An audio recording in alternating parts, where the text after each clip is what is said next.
부족한 종을 너무 귀히 소개해 주셔서 우리 위임 목사님께 감사를 드립니다. 우리는 이번 한 주 고난주간 특세 위임 목사님의 말씀을 통하여 십자가의 복의 비밀이 풀어지는 시간을 보냈습니다. 오늘 이 밤 죽음을 깨뜨리고 부활하신 주님을 기다리며 말씀의 초대 앞에 감사함으로 나아가는 우리 성도님들 되시기를 주님의 이름으로 축복합니다. 사실 서림교회 와서 첫 부임 설교라 긴장이 참 많이 됩니다. 왜 수면 위에 떠있는 오리가 굉장히 여유 있고 평화로워 보이지만 그렇게 떠있지만 수면 아래에서는 끊임없이 물길질을 하지요.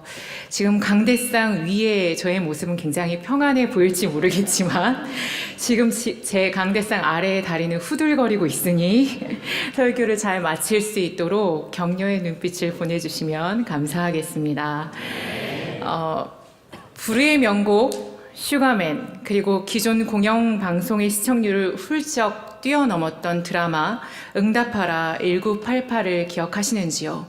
이들의 공통 분모는 무엇일까요? 모두 성공적인 대중의 지지를 얻으며 인기리에 방영되었거나 되었던 작품들입니다. 이들 모두가 옛 추억을 강하게 불러일으키는 작품들이죠. 그 중에서도 응답하라 라는 시리즈는 화려한 스토리 전개나 요즘 주로 다루는 비현실의 모티브를 두지 않습니다. 그러나 그리움을 소환하는 이야기와 주인공들 자체로 추억을 상기시키고 시선을 끌어당기는 힘을 가졌더군요. 저는 80년대 향수를 가진 세대여서 그런지 드라마가 이끌어가는 힘에 매료되었습니다. 게다가 배경음악에 깔린 매일 그대와라는 곡은 듣고 보니 첫사랑이었던 그분이 지금 저기 앉아 계신 분은 아니고요. 저에게 불러준 곡이었습니다. 그렇다 할 프로포즈 한 번 받지 못한 채 경상도 남자와 결혼한 저는 음악을 듣다가 갑자기 추억에 잠겼습니다. 그때 그 시절이 있었지. 1988년 쌍문동을 배경으로 빛나는 학창시절을 함께한 주인공들이 그 시절을 회상하며 의미심장한 순간을 재현해내는 그 드라마를 보면서 저 또한 기억 저편에 앉아있는 학창시절의 친구들을 찾아보고 싶게 만들더군요. 가슴 한구석에서는 드라마에서처럼 우리 꼭 다시 한번 만나자 라는 친구들의 얼굴이 추억처럼 다가왔습니다. 드라마가 너무 인상적이어서 관련 칼럼을 봤더니 응팔은 인생의 가장 눈부신 날을 보낸 그대들에게 바치는 드라마이자 지금 가장 눈부신 날을 보내고 있는 그들에게 바치는 드라마라고 하더군요. 저는 그 글귀를 읽으면서 문득 나중에 코끝에 숨이 다하여 천국문 앞에 주님을 만나면 하고 싶은 말이 딱 생각났습니다. 하나님, 저도 하나님 때문에 인생의 가장 눈부신 날들을 보냈고 방금 부르신 그 순간에도 가장 눈부신 날을 보내고 있던 중이었습니다. 죄악의 그늘 아래 있던 제가 아무나 누릴 수 없는 복음 앞에서 결정적으로 구원의 감격을 누리다 오게 하심에 감사합니다. 그리고선 그 추억의 보따리를 천국 가족들 앞에서 풀어놓으면 너무나 좋겠다고 묵상해 보았습니다. 사랑하는 서림 성도 여러분, 아마도 여러분들 각자는 나름대로 인생의 추억을 갖고 계실 것입니다. 힘들고 아픈 추억들도 있을 것이고 참 기쁘고 감사한 추억들도 있을 것입니다. 또한 의미심장하고 놀라운 추억들도 있을 것입니다. 그러나 이 모든 추억에는 공통 분모가 있습니다. 그것은 무엇일까요? 바로 우리가 그리스도의 복음을 접했고 그 능력 안에 있었다는 것입니다. 그것이어야 합니다. 여러분이 혹시 복음을 빼고서도 여러분의 인생을 이야기할 수 있다면 그것은 신앙생활 헛하신 것일지도 모릅니다. 여러분의 변화, 여러분의 지금 이 자리에 서 있는 사실은 복음이 아니면 설명될 수 없는 것입니다. 만약 우리가 복된 소식인 복음을 듣지 않았다면 또한 그 복음의 능력을 경험하지 않았다면 어찌 되었을까요? 우리는 모두 은혜로 복음의 그늘 아래 있을 특권을 얻은 줄로 믿습니다. 그렇다면 바로 이 순간 질문 하나를 드리고 싶습니다. 오늘도 아름답고 놀라운 신앙의 추억을 써내려 가시는 우리 성도님들, 만일 하나님께서 천국문 앞에서 여러분에게 인터뷰하시며 자네의 추억의 베스트가 무엇이냐 물으신다면 어떤 이야기로 대답하시겠습니까? 순간 머리가 백지가 되어 얼음이 되시거나 어떤 이야기로 시작해야 할지 머뭇거리시면 안 되겠지요. 원하기는 그 질문 앞에 대답하시는 여러분의 얼굴에 웃음꽃이 만개하기를 원합니다.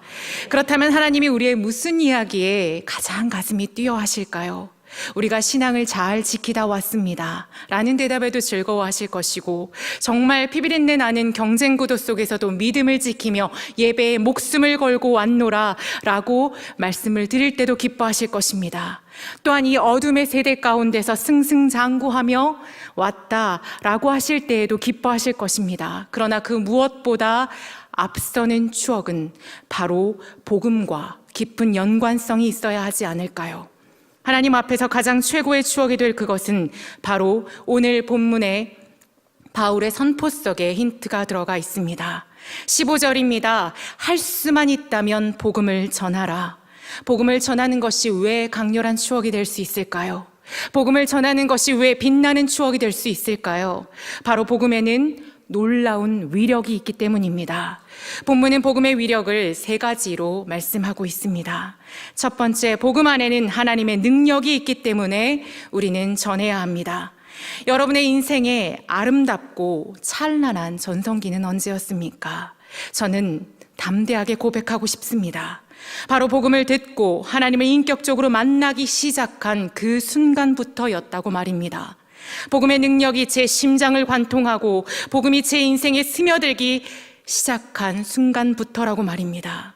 예수님을 만나기 전의 인생과 예수님을 만난 이후에 제 인생이 달라졌습니다.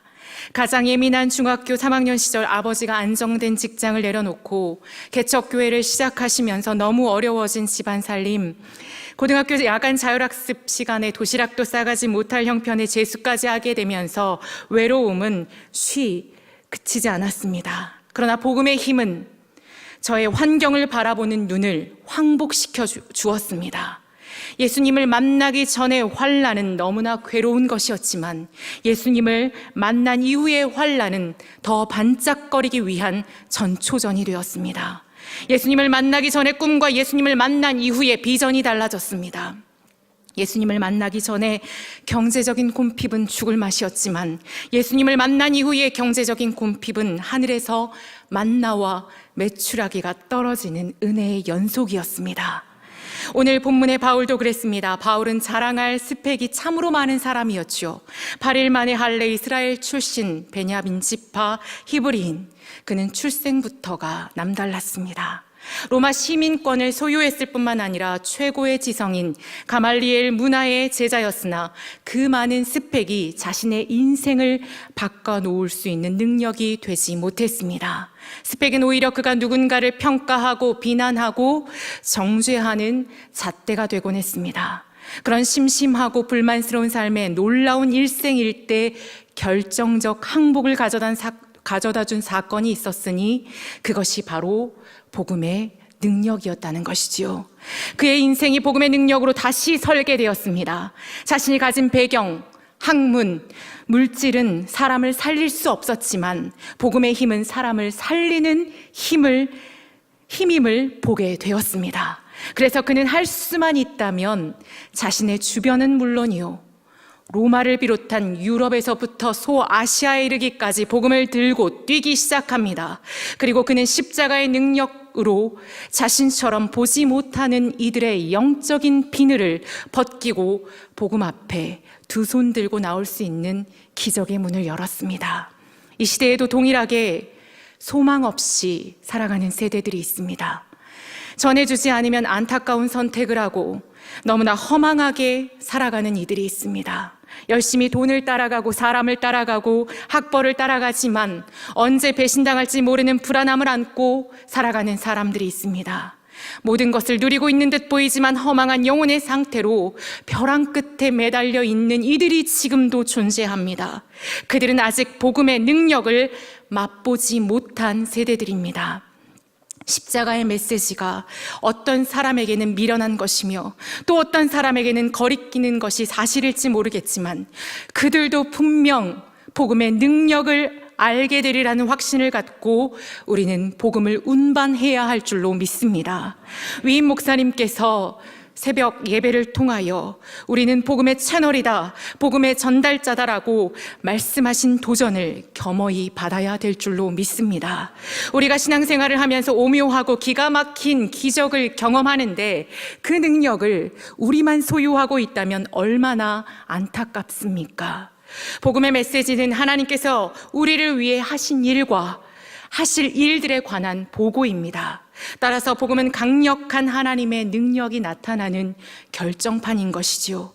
5세기 시리아의 주교였던 테오도레트는 복음을 후추에 견주었습니다. 후추는 겉으로 차가워 보이지만 이로 아삭아삭 씹으면 치아 사이에 마치 불이 붙는 것과 같다라는 표현을 썼는데요. 복음을 언뜻 보면 흥미로운 이야기나 철학 같지만 인격적으로 만나게 되면 그것이 가지고 있는 완전한 능력, 사람을 소생시키는 힘을 경험하게 된다는 것입니다. 그러한 놀라운 복음이 믿는 자에게 주어진다라고 바울은 선포하고 있습니다. 믿음을 통해서 복음과 그 능력을 받을 수 있다고 말입니다. 마치 전등 스위치가 전구와 전원을 연결하는 통로가 되듯이 믿음은 복음의 능력에 이르는 통로며 연결점이라는 것이지요. 우리는 이미 믿음으로 그 복음의 능력을 누리고 있는 줄로 믿습니다.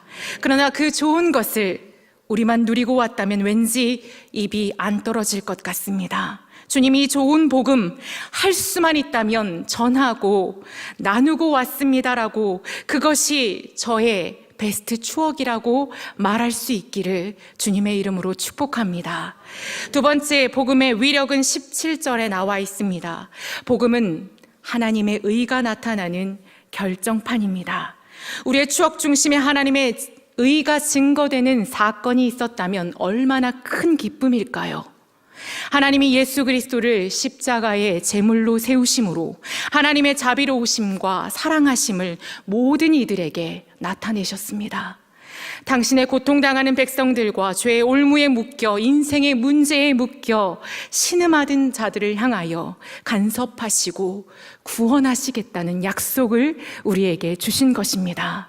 그것이 바로 복음 안에 담겨 있는 것이지요. 우리는 그 복음의 위력 앞에 두 손을 들며 누리는 자가 되어지기를 원합니다. 나니아 연대기의 저자인 20세기 최고의 기독지성인이라고 일컫는 루이스가 한 종교 토론회에 참석했습니다. 기독교와 타 종교의 다른 점은 무엇인가? 기독교에는 성육신과 부활이 있습니다. 성육신과 부활의 개념은 다른 종교에도 있지 않습니까? 토론이 끝날 기미가 보이지 않자 모든 상황을 가만히 지켜보던 루이스에게 질문이 던져졌습니다. 당신은 기독교에만 있는 것이 무엇이라 생각합니까? 그러자 루이스는 간단히 대답했습니다. 답은 쉽습니다. 그것은 바로 은혜입니다. 부활하신 예수님은 베드로를 찾고자 갈릴리 바닷가에 오셨습니다. 베드로는 배신자였지요. 또한 신앙이나 관계, 직업, 영향력 등에 모두 실패한 사람이었습니다. 반석이라는 제 이름값도 못하고 있었습니다. 그런 베드로를 예수님께서 찾아오십니다. 배신의 숯불을 기억하던 그에게 그를 다시 세우는 숯불 앞으로 베드로를 부르십니다. 주님은 그렇게 우리에게도 찾아오십니다. 도저히 입에 담을 수 없게 얼룩진 죄로 인하여 부끄러운 우리를 향하여, 가능성이라고는 쥐뿔도 없어 보이는 우리를 향하여, 환경에 볼 것 하나 없는 우리를 향하여, 잃어버린 양 한 마리를 찾으려고 죽음의 골짜기를 넘는 목자처럼 우리에게 찾아오십니다. 그리고 구원받을 자격이 없는 우리를 구원하시고 그 어떤 이유나 대가 없이 우리와 함께 하시겠다고 약속해 주십니다. 이것이 바로 은혜이지 않겠습니까? 이 은혜로 의로우신 하나님은 우리를 죽음에서 생명으로 건져내셨습니다. 이것이 바로 기독교에서만 발견할 수 있는 하나님의 선물이며 복음입니다. 우리 주변에도 이처럼 하나님의 의를 모른 채 고통과 멍에에 시달려 살아가는 많은 흑암의 백성들이 존재합니다. 가장 가까운 부모님일 수도 있고, 그리고 절친한 친구일 수도 있고, 나의 자녀들일 수도 있습니다. 하나님은 당신의 의로우심을 베푸시기 위하여 지금도 준비하고 계십니다. 다만 그 의로우심과 자비하심을 전달할 결정적인 복음의 메신저들을 지금도 찾고 계신다는 것입니다. 두려워하지 말고 전할 수 있기를 바랍니다. 복음의 주도권은 하나님께 있기에 그렇습니다. 그리고 하나님의 의가 나의 인생뿐만이 아니라 나를 통하여 건져내실 그를 향해서도 우리가 흘러가야 함을 기억하기를 원합니다. 성취하시는 하나님은 우리가 입술을 벌려 복음을 전할 때에 놀라운 결과를 보게 하실 줄로 믿습니다. 마지막으로 복음 안에는 믿음으로 믿음에 이르게 하는 위력을 갖고 있습니다. 신앙생활을 하면서 제일 강력한 무기가 무엇일까요? 그것은 믿음이지 않겠습니까? 많은 그리스도인들이 세상을 살아가면서 늘 승리하고 좋은 일들만 마주하는 것은 아닙니다. 실수도 하고 넘어지기도 하고 정말 포기하기도 하고, 그러나 자포자기하고 싶은 생각을 주는 그러한 상황 가운데 서 있지만 그들이 실망하는 것이 그래서 당연할지도 모르겠습니다. 누구나 계속 실패하면 실망할 수밖에 없겠지요. 세상에서 아무리 용감한 군인이라 할지라도 만일 그가 싸움터에 나가서 계속 싸움에 지기만 한다면 낙담할 수밖에 없을 것입니다. 믿는 이도 그러할진데 복음 없이 살아가는 이들의 삶은 어떠할까요? 우리는 이미 넘어져도 완전히 쓰러지지 않게 하시는 주님의 손에 붙들림 된 자들입니다. 자신을 구원할 수 없는 자들이 자신을 믿으며 불안하게 어리석게 살아가는 세상 속에서 우리는 믿음의 세대로서 손을 내밀어야 할 때입니다. 믿음이 세상을 이기는 힘임을 알려주어야 합니다. 알렉산더의 군사들이 그의 지휘 아래서는 패배를 몰랐기 때문에 항상 앞장서서 싸움터로 나갔다고 합니다. 알렉산더와 함께하면 나는 승리한다라는 굳건한 믿음은 그의 장수들과 군사들에게 동일한 믿음으로 이어졌던 것이지요. 우리의 지휘관이 누구십니까? 능치 못할 일이 없으신 주님이시지 않습니까? 히브리서 11장에는 믿음으로 믿음에 이른 자들의 이야기가 등장하고 있습니다. 믿음을 가진 이들은 나라를 이기기도 하고 믿음으로 의를 행하고 믿음으로 약속을 받고 믿음으로 사자의 입을 틀어막기까지 했다라고 기록되어 있습니다. 오늘날도 동일합니다. 믿음은 정말 믿음이 세상으로 백기를 들게 하는 능력임을 우리에게 보여줍니다. 그러하기에 우리는 바톤을 주고받으며 믿음으로 믿음에 이르는 경주를 하려 합니다. 어느 날엔가 경주가 끝날 즈음에 우리의 가정이, 우리의 동료가, 우리의 다음 세대들이 히브리서 11장을 함께 써내려가는 사람들이 되어지기를 주님은 지금도 원하고 계십니다. 믿음의 승리자로 세상을 사는 여러분, 이제 그 믿음이 더 귀한 믿음을 낳는 일에 담대하게 나서봅시다. 요한일서 5장 4절은 이렇게 말하고 있습니다. 함께 읽겠습니다.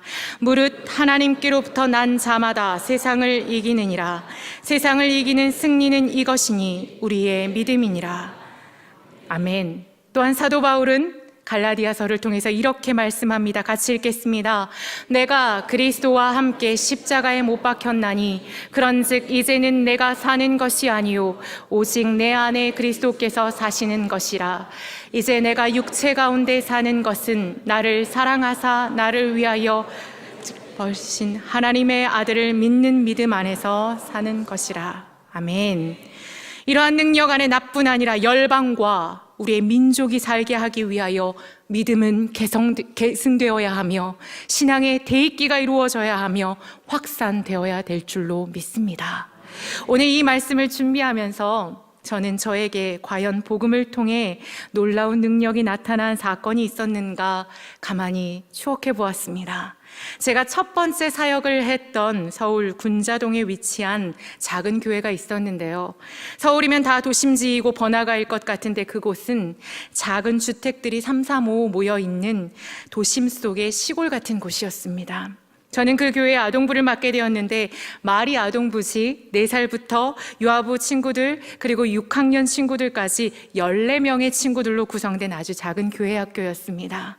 유치부 친구들 5명에다 각 반별로 2명, 1명씩 이렇게 오곤 했습니다. 아이들이 모인 곳은 지금 우리 교회에 유아부실만 했는데요. 아이들이 14명, 교사가 6명이다 보니 정말 예배당이 허전했습니다. 그렇게 몇 주가 흐르고 저는 아무리 목을 빼고 기다려도 오지 않는 아이들을 기다리기만 할 수는 없다라는 결론을 내렸습니다. 물론 주일날 예배 준비만 잘해와도 목사님은 괜찮다 하셨지만 저는 그럴 수 없었습니다. 왠지 그러면 그러면 안 될 것 같았습니다. 복음이 우물 안에만 머물게 할 수는 없었습니다. 그래서 토요일 3시를 하나님과 약속하고 1시간씩 동네 한 바퀴를 돌아 전도하기로 마음을 먹었지요. 라오디게아 교회처럼 열정이 식은 교회였기에 돕는 선생님들도 없이 그렇게 1년을 돌았습니다. 복음이 언젠가 놀라운 결실을 이루지 않겠는가라는 기대를 갖고 포기하지 않고 돌았습니다. 학년별로 1명, 2명, 3명의 친구들이 생기기 시작했습니다. 오락실, 놀이터 길가에 딱지치는 아이들 할 것 없이 주일날 뭐하니 물었고, 물으면 신나고 좀 재미있는 교회 한번 와보지 않을래? 아이들이라 이런저런 수식어구도 필요하지 않았습니다. 어떤 5학년 여자친구는 집이 5호선에 방화라고 끝이었는데 놀러 왔다가 제게 덜미를 잡혀 교회에 나오게 되었습니다. 집이 멀어 1시간 30분이 걸렸기 때문에 종종 제 자취집에서 재우기도 했거든요. 집안 형편이 어렵고 씻지도 못한 그 아이와 같이 베개를 베고 자다가 머리에 이가 옮기도 했던 기억이 있습니다. 그런데 그 아이가 제가 있던 2년 내내 믿음을 갖고 예배를 드렸으니 그깟 이 하나 옮은 게 대수겠습니까? 주일 아침 7시 30분이 되면 전도했던 아이들의 집을 외워두었다가 직접 집문을 두드리며 모닝콜을 해서 깨우러 다녔습니다. 그런데 그 중에 5학년 남자아이가 딱 2명이 있었는데 일을 내기 시작했습니다. 둘만 다니기가 그랬는지 언제가부터 한 명씩 친구를 데려오기 시작하는 것입니다. 공통점은 모두가 자전거를 타고 왔다는 건데요. 2년차 여름 수련회 때 교회 마당에 봤더니 12대의 자전거가 놓여 있었습니다. 그때의 감격은 말로 설명할 수 없는 것이었습니다. 모두 좋은 가정 형편도 아니었고 부모가 믿는 아이는 딱 1명이었습니다. 주일 아침이면 차례로 자전거 부대가 들어오고 그 아이들이 가장 큰 형 노릇을 하면서 어린아이들을 무릎에 앉히고 예배하였습니다. 사역 초반부에는 전도사님 또 바뀌었네 하며 기대 없이 떠들던 아이들이 어느 순간부터 입을 벌려 찬양하고 말씀을 듣는데 어찌나 감사가 되던지요. 저 아이들 가운데 믿음이 자라가게 하시고 믿음이 번져가게 하시는 주님의 역사가 너무나 감사가 되었습니다.